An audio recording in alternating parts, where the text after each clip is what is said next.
અત્યાર સુધી માણસો માટેની હોસ્ટેલ હોય એવું સાંભળ્યું હશે, પરંતુ ડોગ હોસ્ટેલ વડોદરા શહેરમાં બનાવવામાં આવી છે, જેમાં ખાસ કરીને કૂતરાઓને જમવાનું, નવડાવવાનું, બહાર ફરવા લઈ જવા તથા આરામથી રહી શકે તેટલી પૂરતી જગ્યા પણ આપવામાં આવે છે. અને ખાસ કરીને ઉનાળામાં એસીની સુવિધા સહિત તરબૂચ ખવડાવવાની સુવિધા પણ ઉપલબ્ધ છે. હોસ્ટેલ આરવી દેસાઈ રોડ પર ખંડેરાવ મંદિર છે ત્યાં આવેલી છે અને આપણે આ 12 થી 15 વર્ષથી ચલાવીએ છીએ. ડોગ હોસ્ટેલ એટલે પહેલાં હું ડોગ લવર જ હતો. ત્યારબાદ થોડુંક એમાં પ્રોફેશનલ ટ્રેનિંગ મેળવીને આ રીતના પ્રોપરલી બિઝનેસ સ્ટાર્ટ કર્યો. સુવિધામાં એવું છે, એક તો ઇન્ડિવિજ્યુઅલ તેમના રૂમ ને કેજીસ ટાઈપ બનાવેલું છે, પ્લસ 24/7 એને સંભાળવા માટે એક માણસ મૂકેલો છે. એસી વાળી હોસ્ટેલ છે. પ્લસ 2 ટાઈમ એમને જમવાનું હોય. કોઈક બીજા ડોગને 3 ટાઈમ આપતા તો 3 ટાઈમ આપીએ. પછી એનું રહેવાનો એનો રૂમ ક્લિનિંગની ફેસિલિટી ને બધું, ટ્રેડમિલ પર એને રનિંગ વગેરે કરાવીએ છીએ.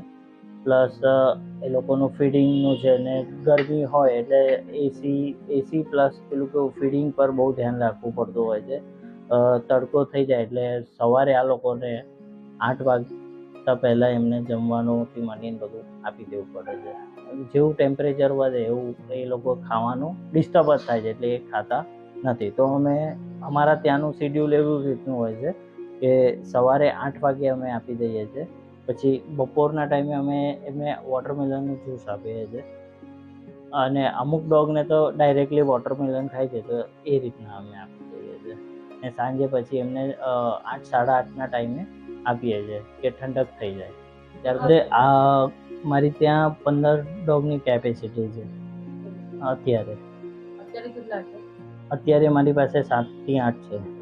વેકેશન છે, ફેસ્ટિવલ છે, એ રીતના. અને બીજું તો મારા ફિક્સ ક્લાયન્ટ છે જે ઓફિસ નાનપણથી આવતા હોય છે, તે તો વચ્ચે આવતા જ હોય છે. એમનું કંઈક ફંક્શન હોય તો એ રીતે એટલે એમનું ગરમીનું ટેમ્પરેચર છે એ કંટ્રોલમાં રાખવું પડે છે. એ પ્રમાણેનું એસી છે, એમનું રૂમ મેન્ટેન કરવો પડે છે. અને ક્લિનિંગથી માંડી શું છે, ફ્લોર થોડું ક્લિનિંગ હોય, ઠંડક હોય, એ રીતના. સાઇબિરિયન હસ્કી છે, લેબ્રાડોર છે, રોટવાઇલર છે, જર્મન શેપર્ડ છે, સિઝુ છે, પગ છે, all over breed Indian breed છે, એ પણ આવે છે.